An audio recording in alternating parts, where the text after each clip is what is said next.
Welcome to the Connection Experiment. I'm Nathalie, founder of Coach Academy.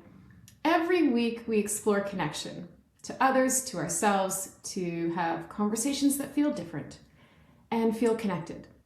This isn't about theory. This is about connection experiments. Every episode gives you skills, tips, and strategies for connection and ends with an experiment. Today's conversation is one I've been looking forward to. My guest has lived something that I think a lot of women listeners will recognize. The experience of being really good at what you do and yet feeling invisible. Wanda Brown is a certified leadership coach, a former U.S. federal senior executive, and someone who has led teams of over 300 people while managing budgets exceeding $75 million. She has sat in rooms where billion-dollar decisions were being made and has led large-scale digital transformation initiatives across federal agencies.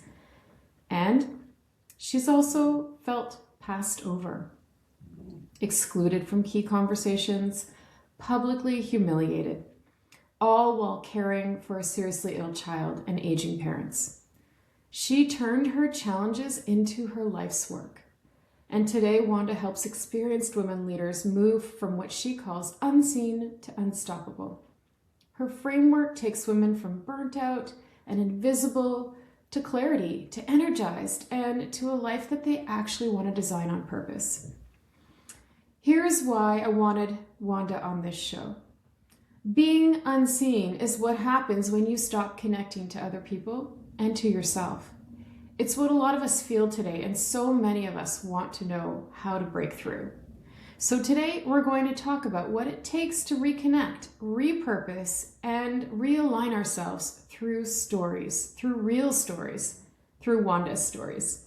Let's get into it. Hello, Wanda. Welcome to the Hi. Connection Experiment. Thank you. Thank you. How are you, Natalie? Good to see you. Yeah, I'm good. It's so nice to be able to sit and just chat with you. I feel like we haven't had that opportunity in the community and the environment of classrooms. So it's really nice to have you here. And I want to just say that I'm grateful, first of all, that I got to meet you in person in Washington at the TED Talk. That was so nice of you to come, and I really loved to be able to just. It's so nice when you see people in person. It's different, right? Yeah. It's different when you see people outside of the little square box, right? Right. And it's just great to make that human face-to-face connection. Yeah. It's just very exciting to do that. Yeah. Yeah. That was really fun. So thank you again. And My I am. pleasure. Yeah, and I've seen you do so much on LinkedIn with your work and your focus with women. I'd love to just start by inviting you to share a little bit about your mission and what's most important to you these days. Sure. So my mission is all grounded in my 40 years of experience in the IT industry. I worked in both private sector and public sector. My last 20 years I worked for the federal government. And there were a lot of experiences that I had being a woman of color in these rooms that were predominantly, with men. And the struggle through my journey, right? A lot of times I felt isolated. I felt like it was only happening to me, right? It wasn't happening to anybody else. So when I stepped away from public service, I was faced with a big question. What did I want to do with the rest of my life? And I sat and thought about, I want to make sure that I am present for other women who are going through a similar journey so they don't have to go through the struggle that I went through. I could be available to them to listen so they can understand they're not alone. And how do they navigate the journey to be seen and heard? There's so many women in the workplace that are unseen and unheard, and they're working really, really hard, and they're faced with, why am I not getting promoted? Why am I being talked over? Why are my ideas and recommendations, why are they not landing? So I wanted to really help them. So I tried to put myself in a position of how can I coach them? So I sought out training to really learn how to be a really good coach, not just a good listener, but to really help them and be available to them to get through their journey. Well, it's so needed. So I'm really excited to see you in that space. And the question that comes to mind is, what is the difference, do you think, between being overlooked and being invisible?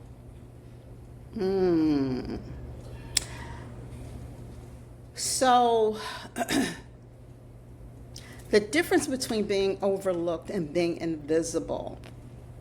Overlooked is when you don't have someone in the room speaking for you, right? Yeah. You are doing all this great work. You are a great contributor. You are making things happen, but you're not in the rooms to speak for yourself when decisions are being made about who's going to get promoted, who's going to get this next big opportunity, right? So you've got to align yourself, not just with a mentor, just not with a coach. You have to align yourself with a sponsor, someone who is in those rooms that know what you do and can speak for you, right? So that's when you're overlooked. Invisible, to me, is when you're working hard, right? And you're making things hum. You are just keeping things running. You snatch all the big problems from the boss, right? And they really don't realize all that you do, right? You are the one that's grabbing someone and talking them off the ledge. When you see that they're in the meeting and they're about to explode, you're the one that goes in behind them and calm them down. Your boss, their peers, they don't see that. So you're making things hum. You're making the organization work, but they don't see the work that you do.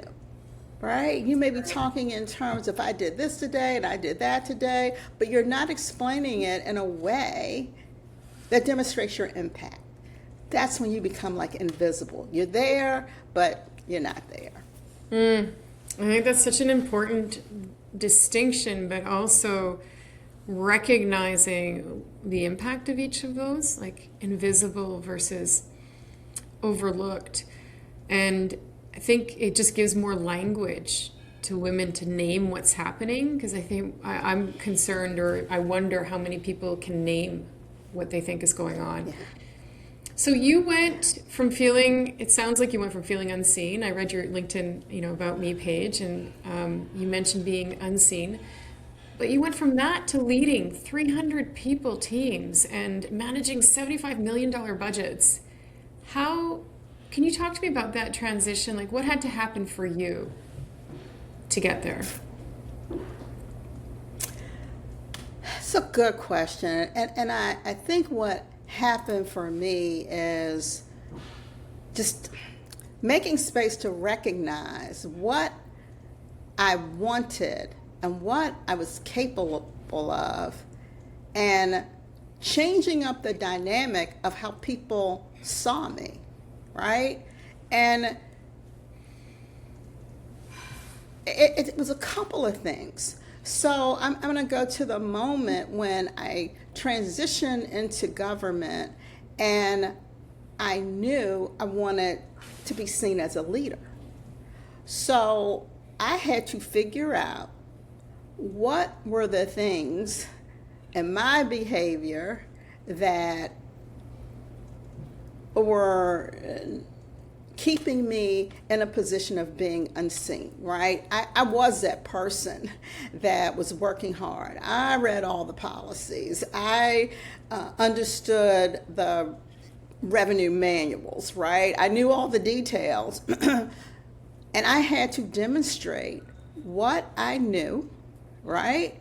And I had to demonstrate that I could deliver in a way that people understood what I was talking about. I had to change my language. I had to change my behavior. I had to stop letting people talk over me when I was making a point, right? And I had to learn how to respectfully, politely reclaim what I was saying, right? For example, I'm being talked over in a meeting, and it was like I'm not even talking, but I have to say, excuse me, let me finish my point, and then I'll turn it over to you. That really allowed people to recognize, one, she has something to say, so maybe I need to perk up my listening, and respectfully, I'm gonna let you talk too, but let me finish my point. Right? And I had to learn behavior like that, how to represent myself so that I was seen and that I can make an impact. So it's really the self-reflection, recognizing what's going on, and then figuring out what to do about it. A lot of times I see with talking with women that are experiencing challenges in the workplace, that things keep happening, but there's a reluctance to understand and recognize what's happening and put a name on it, right? And then taking action. We like to reminisce about it. We like to ruminate about it. We like to go talk to our girlfriends about it. But it's what's the action that you're going to take to make the change? Because the environment's not going to change for you. Right. The environment is not going to change. People will only change when they want to change. They're not going to change because they're offending you. Right. So I think the struggle for me was recognizing it and then figuring out what to do about it. So you mentioned again in your LinkedIn bio, you mentioned a moment of humiliation or public humiliation.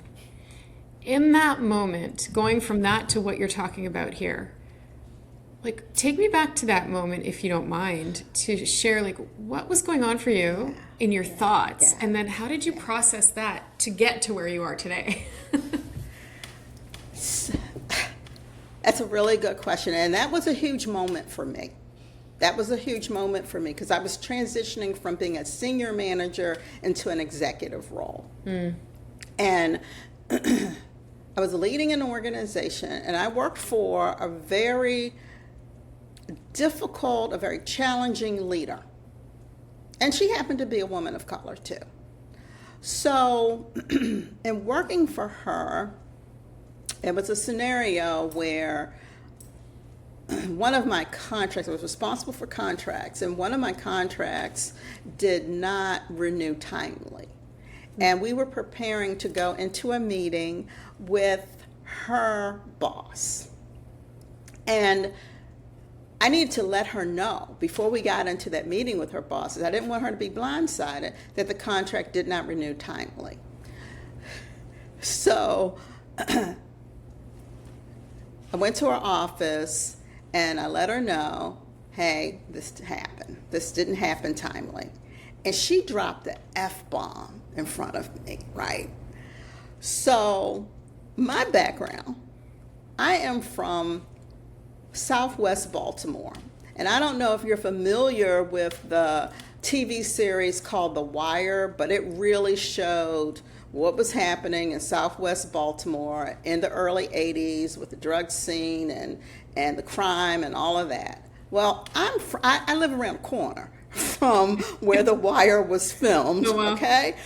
So, quite frankly, all I could think, my brain was hijacked. I mean, it was just hijacked, right? And I just wanted to take my earrings off and I just wanted to fight her because that's when you grow up in Southwest Baltimore, somebody curses at you, that's what you want to do.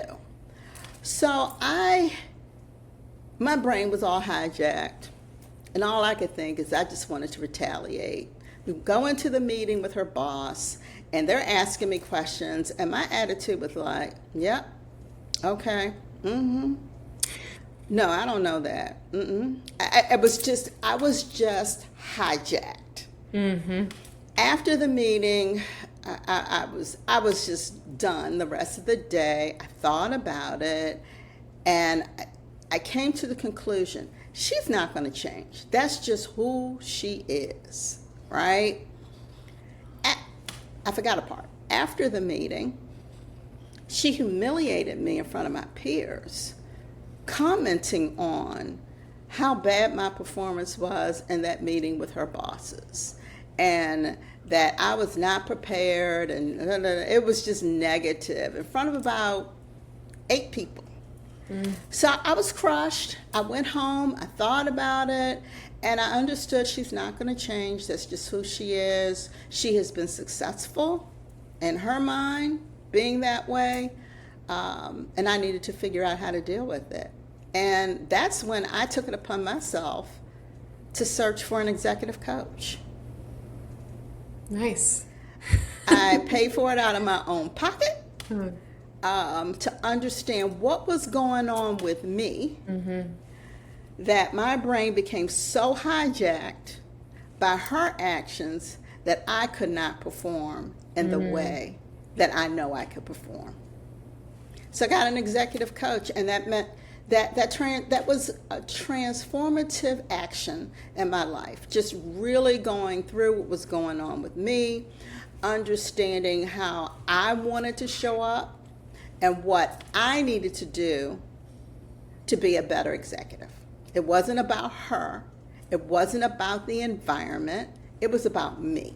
And that really helped me learn how I could come to the table as my authentic self, leading major programs, leading lots of people. Oh, there's so much I want to dig into. Thank you for sharing that, first of all. That's really, like, I could even just see how you're taking a deep breath when you're telling that story, that you can see how much that impacted you. My first thought is, what did it teach you about connection as a leader?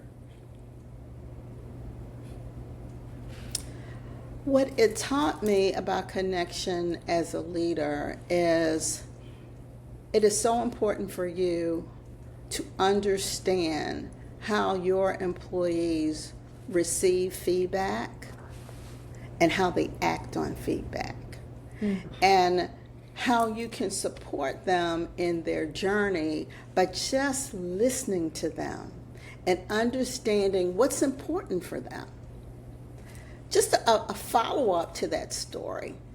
One of the things I got out of the executive coaching was I needed to confront her.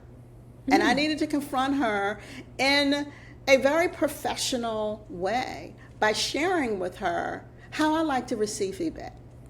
So you didn't take your earrings off then? I did not take the earrings off. I wanted to. I did not take the earrings off.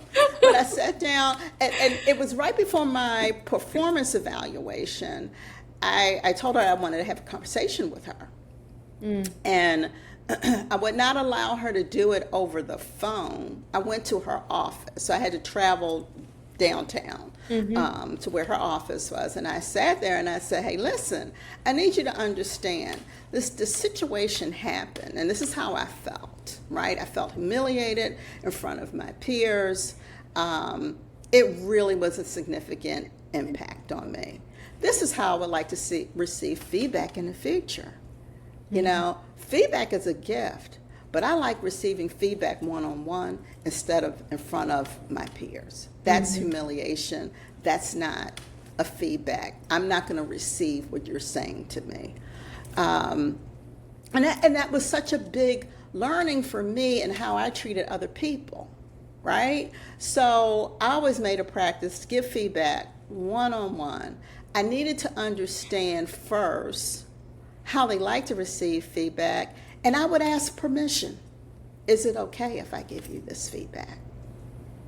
Is it okay if we have a conversation about what happened when this happened, right? You really have to dig in and understand your team and what works for them.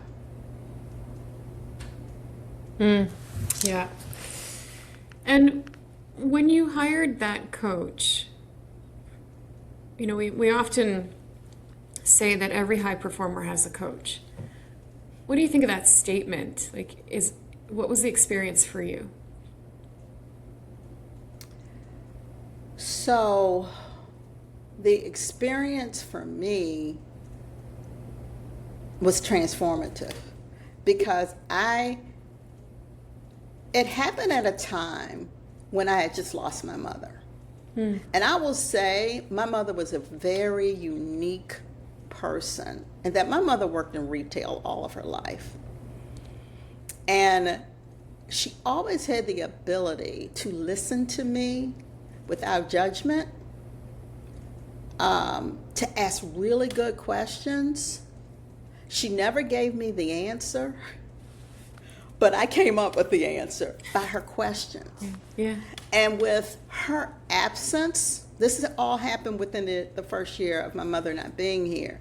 I needed that. I didn't realize how much I needed someone to just listen to me, ask me good questions, have me explore what was really going on deep inside of me so that I could come up with the answers. So that experience was phenomenal for me. It filled a void that I lost with my mother.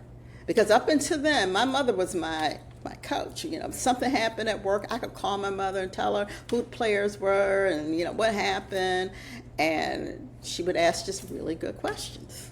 She would ask really good questions. So that executive coach was really helpful, fill that void, and to help me learn how to help myself going forward. Wow. Sounds like your mom was an incredible parent. Yeah. Absolutely. Yeah. So it sounds like, and I think I also read that it sounded like you were questioning whether or not you belonged in leadership along that journey. What was that voice in your head telling you, and how did you overcome that? It's a really good question. So, as I started to sit at the table with other executives that had 10, 15 years of executive experience, I questioned, how did I get here? Do I really want to be here? Are they going to listen to anything that I have to say? What can I possibly say that would influence this group of senior people? So I think the first couple of years I held back, right? I didn't ask good questions. I took a lot of notes. I nodded my head a lot, right? But I didn't, and I felt like my role was to execute on what they said, as opposed to come to the table to help them make decisions by giving my perspective. That's a huge shift. And it was because of the voice in my head coming from me, not coming from anybody else, coming from me. Ooh, how did I get here? Am I sure I need to be here? Do I have anything to contribute? And how did I get over that? And I'll go back to the executive coaching. It was, do you have an opinion on this? And if you have an opinion, why aren't you sharing it? What is your point of view? What perspective are you bringing in the room? I had to get real clear on that and understand in preparing for these meetings. I had to come to the room with what was my perspective. Don't go to a meeting and you don't understand the topic. Do your research, prepare. What is your perspective? What is your unique perspective that you bring to the room? And it's okay to share it. It is okay to share it because nobody else has your perspective but you. Your expertise is your expertise. So you're being invited in these rooms to share your expertise. So share it. No matter, and that gets into the, your little fear a little bit. Are they going to listen? Are they going to hear me? You got to do it. You got to take the risk and do it. What's the worst that can happen? They cannot listen, right? They can just move on. And those things happen sometimes. But at least you share your perspective. And over time, you get good at it. And folks will look to you for your perspective. They will invite you into other rooms because they'll realize they need that perspective. So it's hard making that transition from being the person that executes and listens and yes, I'll get it done, to I'm here to share the expertise that I have and the perspective that I bring. Those are two different things, and it's a part of your growth into an executive role. I can't help but sit here and wonder if what I'm hearing you experience is going from, let's say, invisible to seen by sharing your perspective, by getting into the conversations, by being in the room. Yeah. And is that different for men?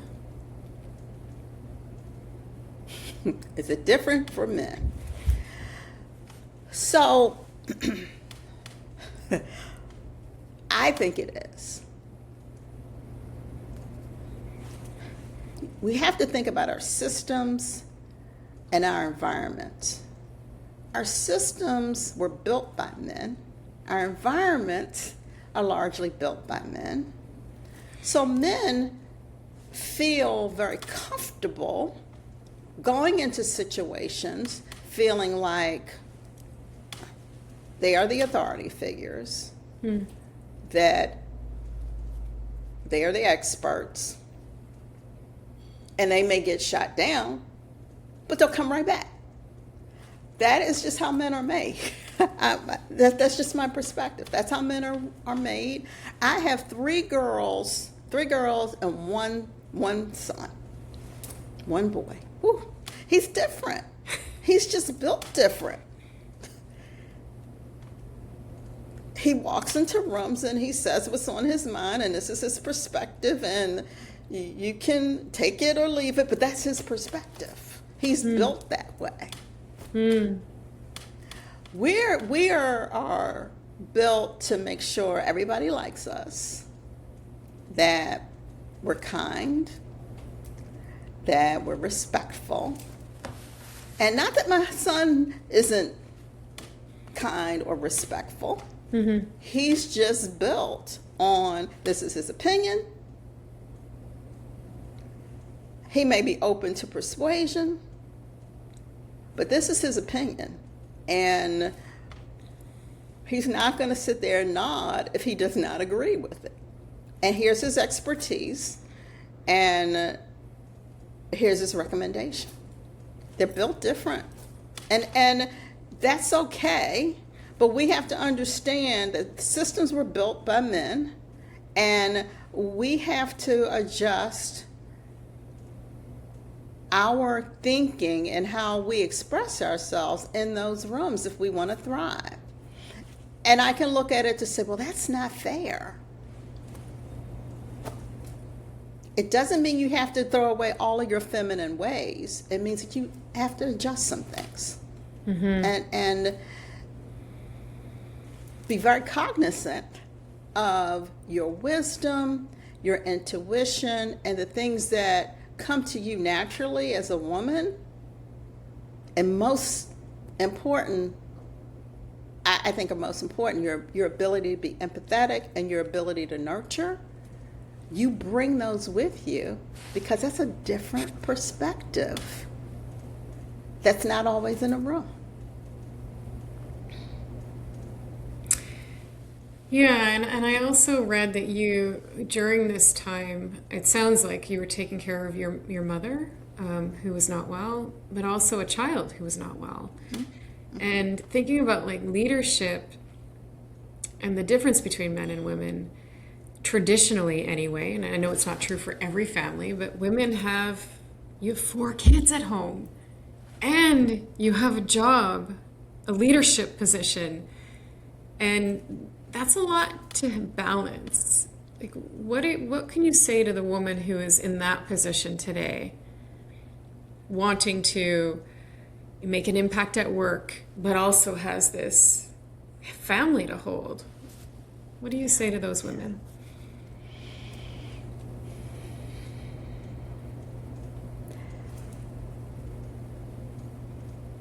It's hard. And to give yourself grace. Give yourself grace to know that you're carrying a lot, and it's okay if you get help, right? I know for me, I'm fairly independent.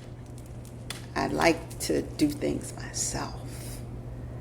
When I think about those times, especially when my daughter was ill, I had to rely on other people to help. That's when my relationship with my neighbor we just became so close, because my neighbor really, 2 of my neighbors really jumped in and just became family, right? That is how I was able to manage being at the hospital and my 3 other kids were taken care of, right? My mom actually gave up her job and just practically moved in with my family, right? She was there at the hospital when I had to go to work. I still had to maintain my job. I had to be there for my team. So my mom was at the hospital. I went to work. My husband was just filling in where he could. And that's when you really have to rely on people. And you have to give yourself grace that I can't do everything. The laundry might not get done. The house might not look perfect. It's hard. And when my mom was ill, it was really, my children had to step up, right? There were things that I would do for them. For example, they had to learn to do their own laundry. I could not make sure everybody's clothes were clean. The wash machine is there. Yes. Learn how to use it. Isn't that a glorious day when your kids start doing their own laundry? Yes. And we tend to carry it all, try to carry it all ourselves. And that's why I said give yourself grace, and you've got to enlist others, right? You have to tell your team what's happening. Another significant event that comes to mind for me is my husband had a massive heart attack in front of my face. Oh, no. I mean, I saw his eyes go back in his head. He had a heart attack. And he was in a coma for about 8 days. First time in 35 years, he could not talk to me, and it was devastating. And I was out of work for about a month and a half, just totally focused on his recovery. And I had to go back and tell my team what had happened. And it was a very vulnerable moment, but it was important for me to share with them what happened in my life. And it resonated with many of them because they had things happening in their lives. And I asked them to help me transition back into my job, because the past 45 days was totally focused on my husband's recovery. Mm-hmm. And I needed them to be understanding, because I still had to schedule therapists to come in the house to help him, occupational therapist, speech therapist, physical therapy. All of that was still going on. So I needed to let them know what was happening with me, and I needed their help and I needed their support while I made that transition back into the workplace. Yeah, that sounds like transparency is a quality of a strong leader. What else would you say are qualities of a strong leader?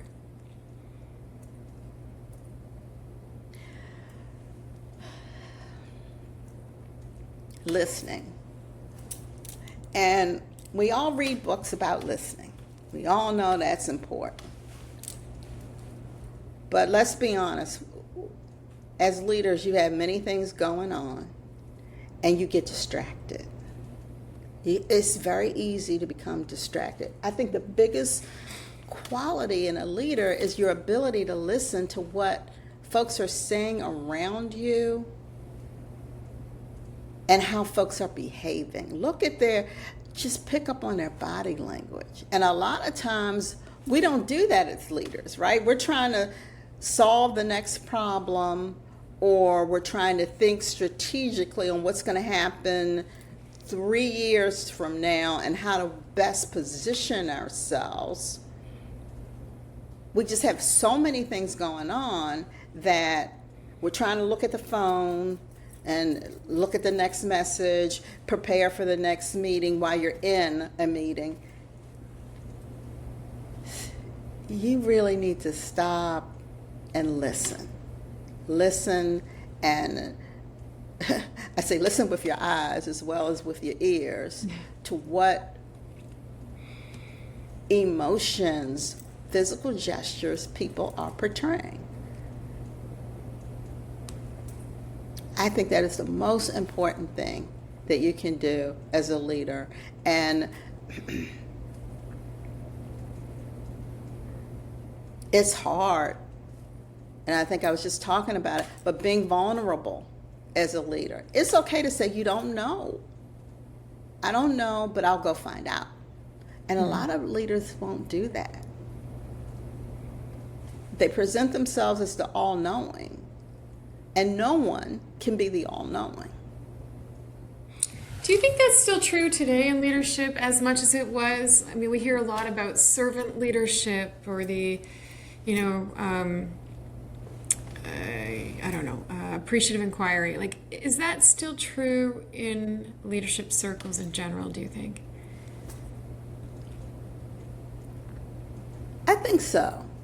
I think so. I think that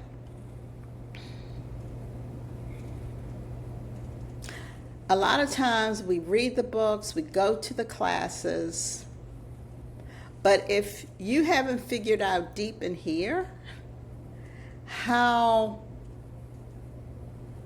to be vulnerable, how to listen,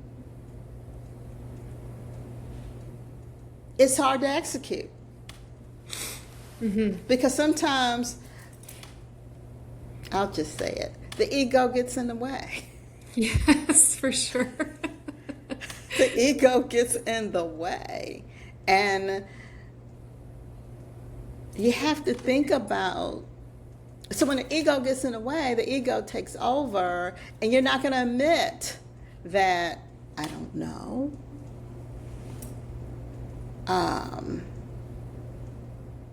It's hard to say, I'm devastated by something and I need to work my way back from it. Mm-hmm. It's hard to say that. So when you think about your own journey, I heard you talk about, saying your perspective in the rooms that you're in, giving feedback. What boundaries did you have to set for yourself to be able to do that?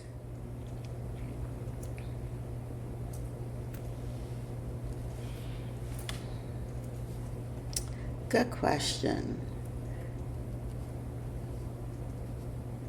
I think the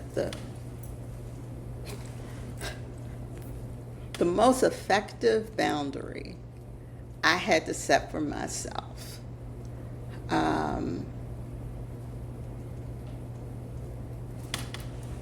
this is a calendar. So my calendar was crazy. I would have back-to-back meetings. And a boundary I had to set was no meetings between 8 and 9:15. No meetings. That was my time to come in and sit and reflect on what happened the day before, how I could move things forward. That was my time to think. I found myself just running continuously and not having time to think and plan and organize. That was a big boundary. I also set another boundary around 4:30. That's it. There are no meetings. There are no meetings between 4:30 and 5:30 because I needed to absorb the day. I needed to have that space. I would even use at times just to read a book. Just read a couple chapters, and it could be, I like historical fiction, so sometimes I would read that, sometimes I would read a leadership book, but you got to clear your mind. Those were two boundaries, and then the boundary, I'm not dealing with anything work-related after 6 o'clock. It will wait until I had that 8 a.m. to 9 a.m. hour if it was something I needed to reflect on.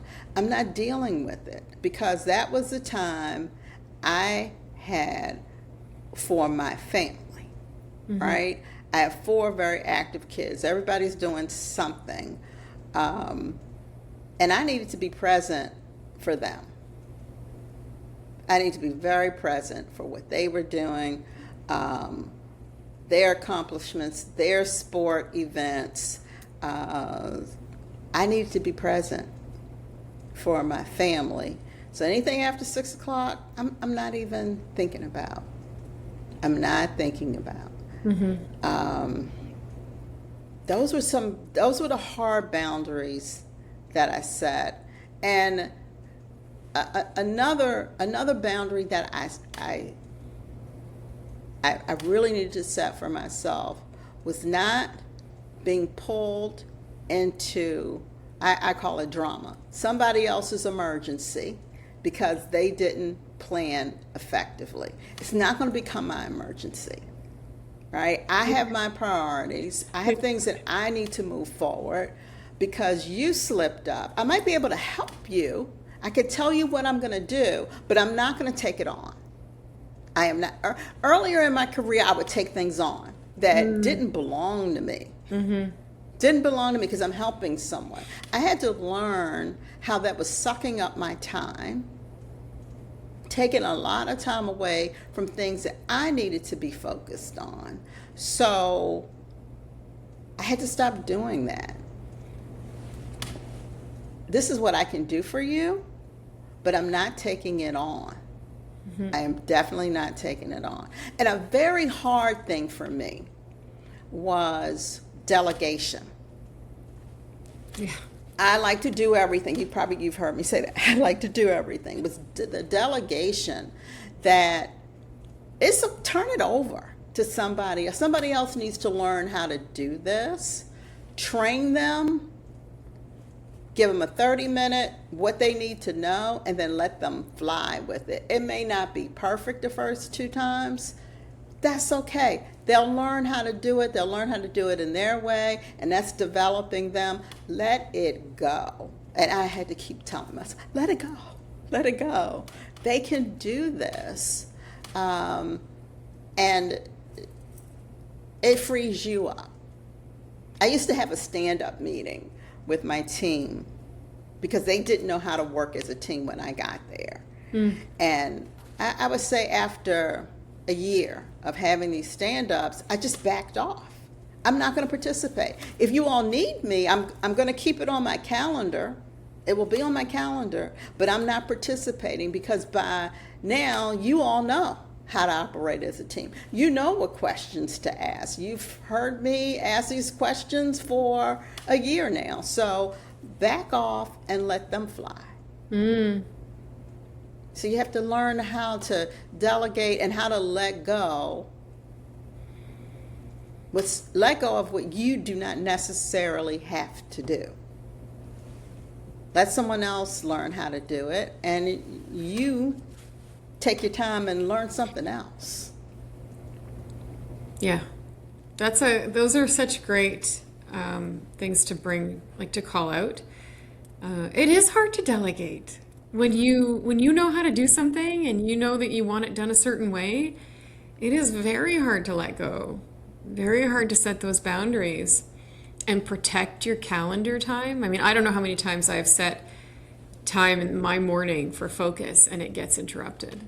Somebody can only meet at that time, or somebody can only, be available at that time. So those are, I want to call attention to the fact that they're sound easy, but they're not.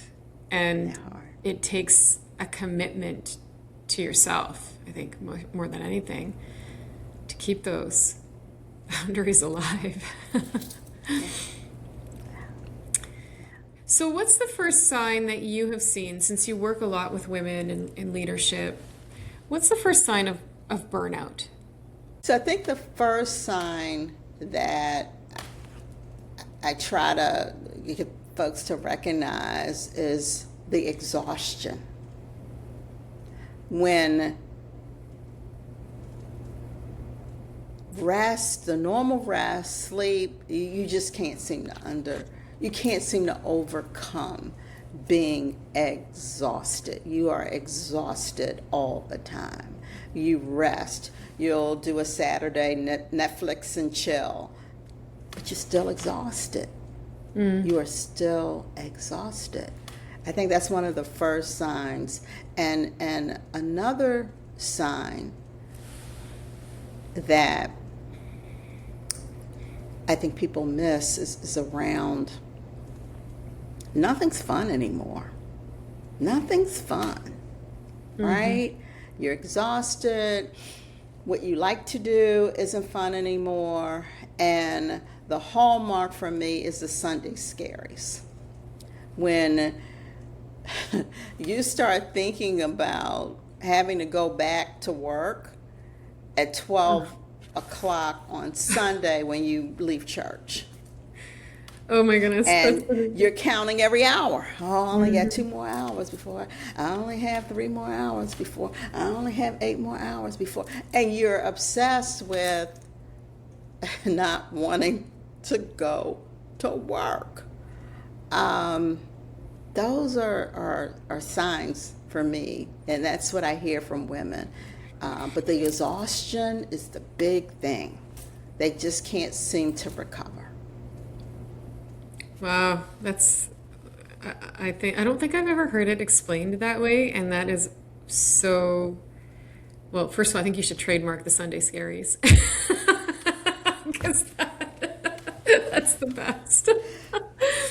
It's just there. It's just there. And so, what do you do when you feel that way?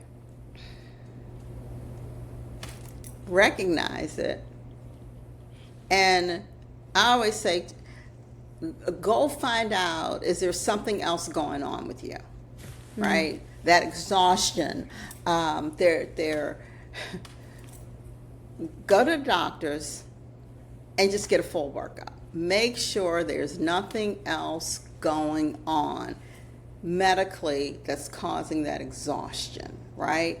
There are a lot of things that women go through, and you mentioned something about, what am I thinking about? Your menopause, your perimenopause brain. There are changes that are happening inside of you when you are a mid-career woman in your 40s and 50s. And, we don't talk about it, but we're going through menopause, and there are things that are happening in your brain, and your hormones are changing, your body's changing.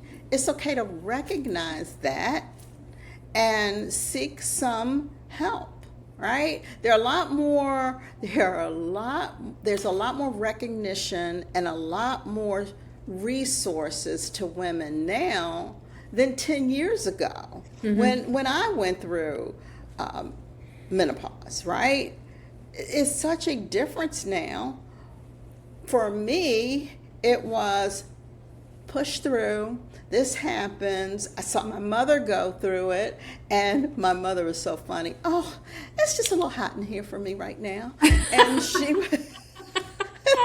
I'm freaking out. Mom, That's what's great. happening? Are you okay? And, they didn't talk about it, right? So I emulated the same thing. I recognized what was going on with me, but there wasn't a whole lot of resources 10 years ago. So that's when the boundaries become really important, and making sure you get your rest and going to the doctors and understanding what supplements, what things can help you get through that period. But those are your best years, where you're leading, you've got responsibility, you got authority, and then you're in a meeting and your brain just stops. So then, you become self-conscious of, okay, I'm in this meeting, and, the sweat is pouring off of me, and everybody else probably is laughing at what's going on with me, but you got to figure out how to take care of yourself. Take care of yourself during those moments. Yeah. Yeah. It's certainly, I think, something we talk about more in leadership and organizational structures, that piece. But I wonder, when I think about what you've learned and how much wisdom you're bringing to this conversation, what would you say to your 17-year-old self, or 20-year-old self, or young woman self, that you could go back with all this wisdom and share something? What would you say to yourself?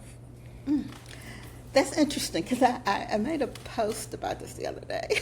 Oh, did you? Yeah, it was like, what would I'd go back and 10 years ago, what type of letter would I want from someone? I think about my daughters. So my youngest daughter is 25. And it was interesting that she said this to me. It was last year. She was just starting her career, and my career in public service was ending. Wow. And what I would say to my 25-year-old self is that take my time. Take your time. You have time. It seems like you've got to do everything all at once. But take your time. If there's something that you love and you're passionate about, and you've gotten training on what that is, take your time and establish yourself. Be very comfortable with who you are before you match yourself with someone else, because you need that confidence, and you benefit when you bring yourself to a relationship as opposed to being molded by the relationship. Take your time in establishing your career and what you want to do and how you serve others. Take your time. You don't have to rush. And you think that this is just innate, but it's not. Make sure you understand what you value so nobody else changes your values. Make sure you are grounded in your values so no one else changes your value. When you are confident in your values, when you are confident in what you know, and you're open to learning more, you can be welcome to any table that you want to sit at. You just have to, I would just tell myself to take my time, be grounded in what I want and who I am before I combine myself with anyone else, and I would focus on what I want out of a career and who I am helping, and do it in a way that you don't compromise your values. Again, wow. That is so powerful to me. I just think it's, I had that conversation with my 20-year-old, that urgency to have it all done and to figure it all out, and that time. I could feel myself exhaling when you were talking. It just lets a lot of pressure off. Yeah. And there's so much pressure today.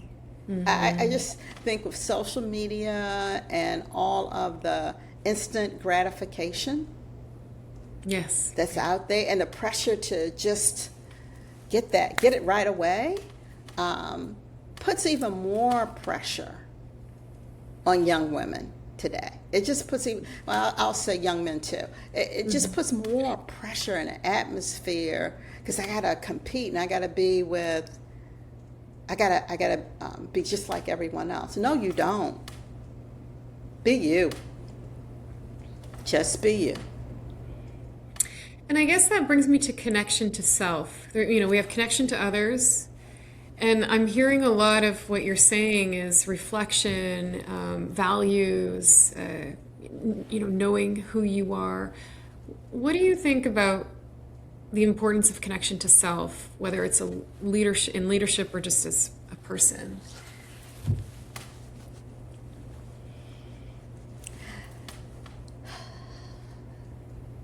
If you don't know who you are, and this is my mother, if you don't know who you are, and you don't know what is important to you and what you're comfortable with, you're no good for anybody else, right? You can't connect to someone else. You can latch on to someone and go in their direction, but you have to be comfortable with yourself. And that does require time for reflection. And a lot of people are uncomfortable with it, right? Because that's when the thoughts that's in your head, the stories that you tell yourself come out, right? But sometimes you have to sit with it and ask yourself what's really real, right? And I keep referring back to this lady, but my mother. What values do you have for yourself? What makes you operate? And when you go into these various situations, do you change those values or do you hold on to them? Right. And if they are your values, and sometimes things change, you learn a bit, but stay true to your values and things will build around you. Don't compromise yourself. Don't compromise yourself for a moment of gratification. And I think when that is so important with self-connection and just really taking that time to what is right for you, what feels right for you, and staying true to it. Yeah. Yeah. Yeah, and I really appreciate what you said around if you're not clear, and a lot of people are not clear on their values, they can't name them or speak them out loud, or, then you will be molded by others because you're not rooted in your own. And that is, I think, a part of what happens when people start to lose themselves and they start to feel disconnected to themselves. So I think that's a really important point. Well, I'm noticing the time and it just flew by, Wanda. This has been such an enriching conversation. I do have a few more questions for you because I really want to understand if your work is designed on bringing women from feeling unseen to unstoppable. I love that mission statement. And I wonder, what would you invite the audience to experiment with right now in becoming more unstoppable? One step to becoming unstoppable.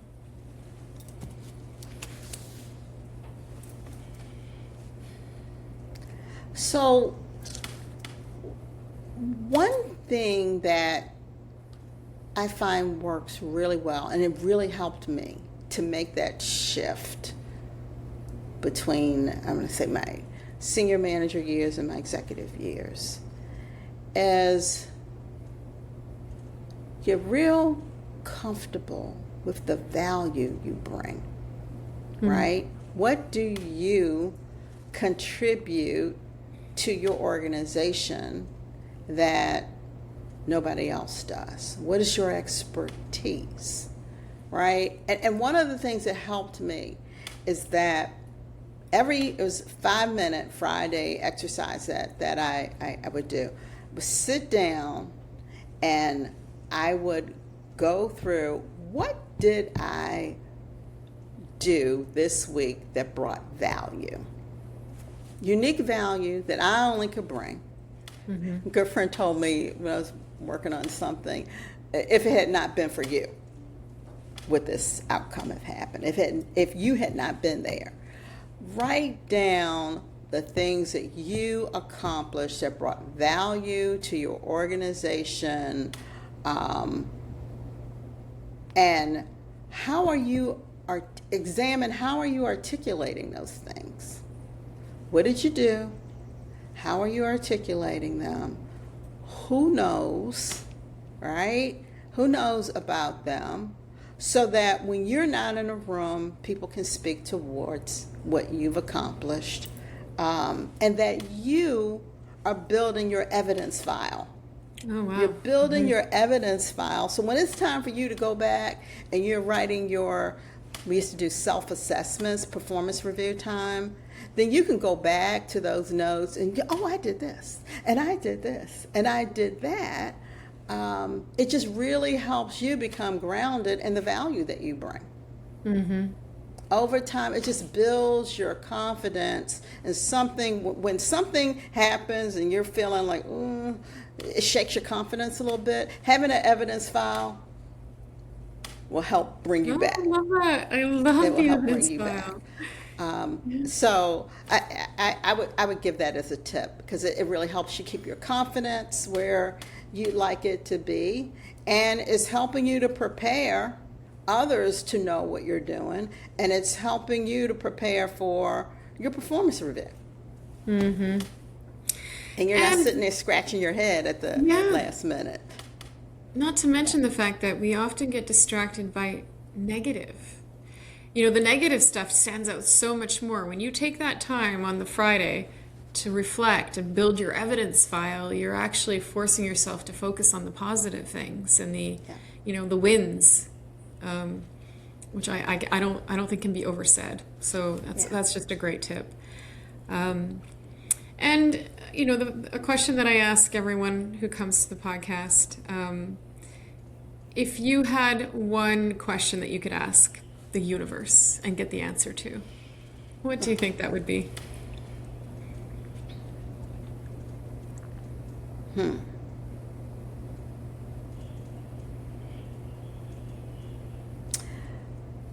So I think my question to the universe would be,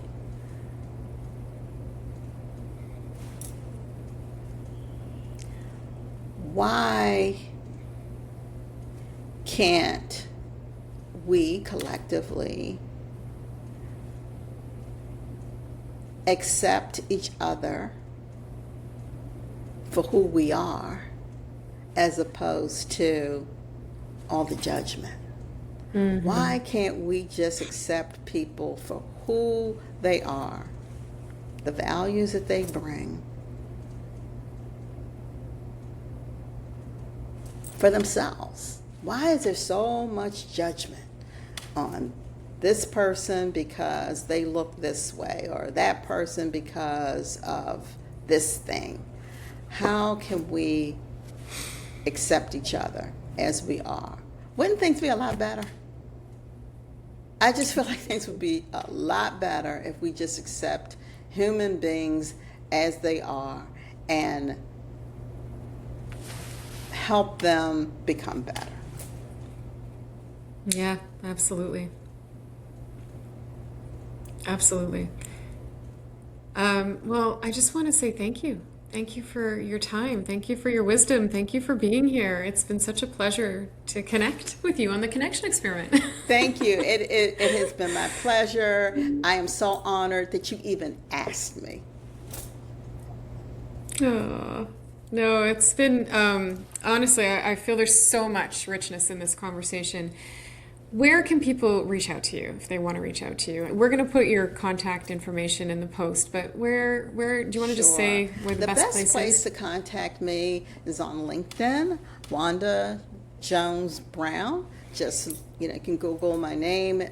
My profile is out there. You can send me a message, direct message. That is the best way to contact me. Also, my email is wtjbrown@verizon.net. Email or LinkedIn. Amazing. Well, thank you again, and I look forward to more conversations like this. Absolutely, absolutely. Thank you.